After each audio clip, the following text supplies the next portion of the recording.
6 events in 7 starts on the LPGA. And this is what I was talking about in segment 1. We're literally watching history right before us. The Mizuho Americas Open, one-shot victory over Hannah Green.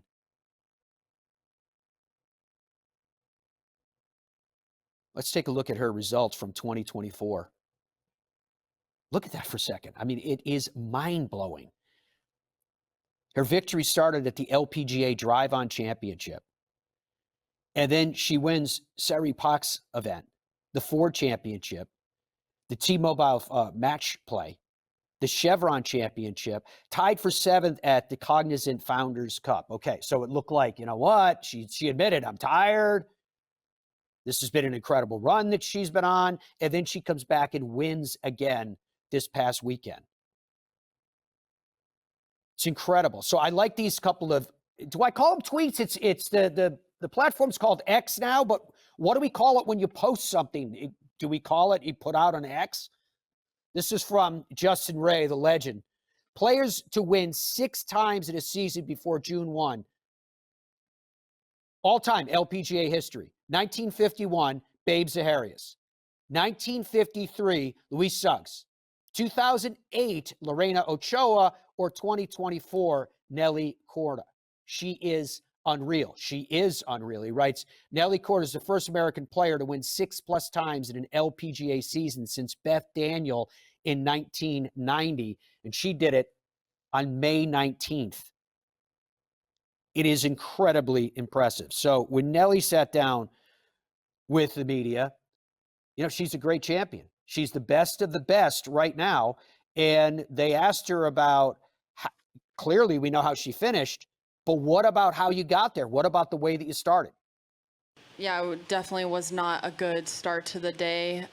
Just couldn't get anything going. And Jay actually told me to pretty much get my head out of my, and to reset and to, you know, and to start fresh, because there were opportunities that I could take advantage of on the back 9, and it was still a tight race. I mean, I was still, even though I was two over, I was still tied for the lead. So it's not like I was completely discouraged with my play. But overall, you know, definitely a tough start to the day, and then grind it out on the back 9.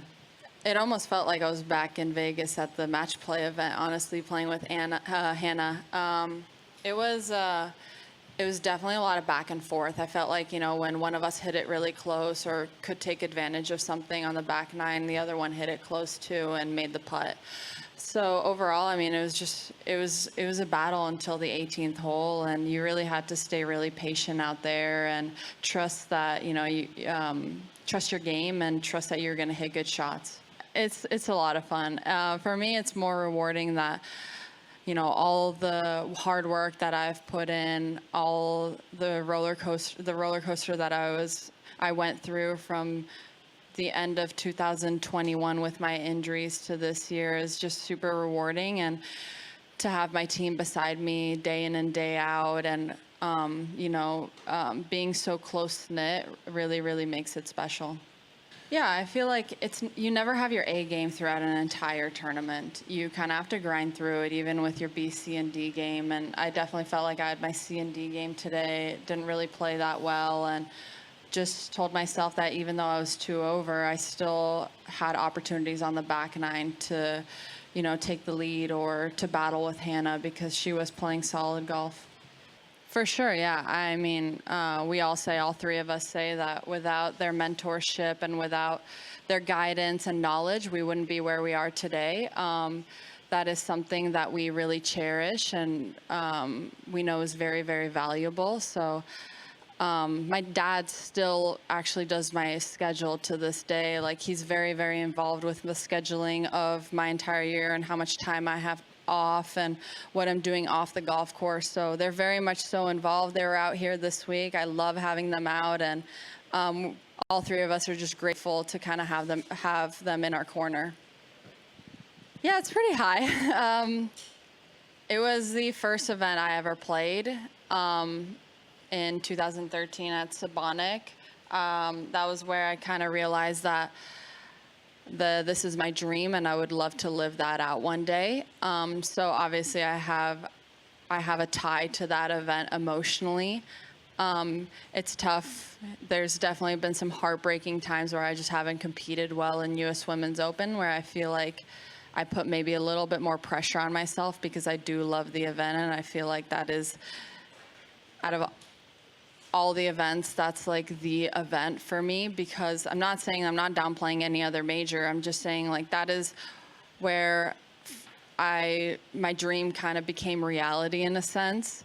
So obviously it's on the top of my priority list, but I just know that there's never any good when you put more pressure on yourself. So just going to stay in my bubble that week and take it a shot at a time.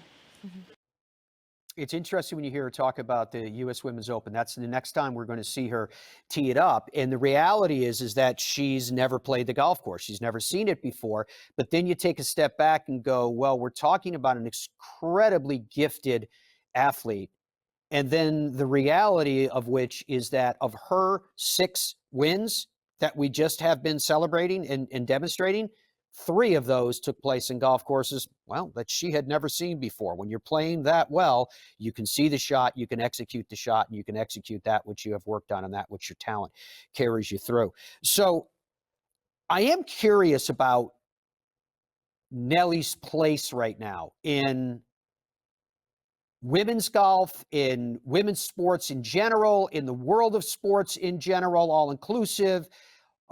Dom, I'm curious what your opinion is and what you might be hearing from people in terms of, with everything that's going on with Caitlin, with sports, et cetera, are we in an age or entering an age of a proper higher consciousness of women's sports where it's not about identifying the gender of the athlete, it's about appreciating the greatness of the athlete? Is that fair?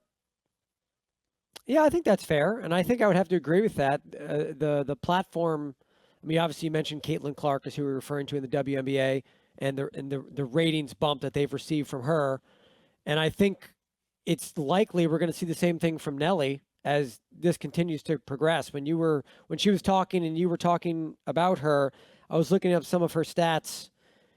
46% of her starts on tour. She only has 135 starts as a professional. 46% of them have resulted in top 10s, and 10% of them have resulted in wins. Wow. And I think there's a couple stats here that are mind-blowing. And the first isn't even really a stat. She's still only 25 years old, Matt. Yeah. I think because she's been out there so long, and obviously, of course, her sister Jessica was out there before her, and sort of they're a little bit tied together.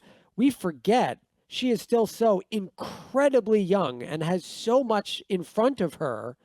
There are less than 50 women ever who have 14 wins and 2 or more majors.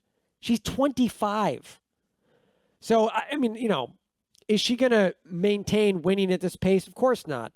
But if she even maintains a reasonable percentage of it, we're talking about absolute historic all-time top 5 stuff here. So I can't wait to see her play in the next major championship. Yeah, it is. It's very, very exciting to see how that all plays out. And it's very cool, as I keep mentioning, because it's the reality. It's happening right before our eyes.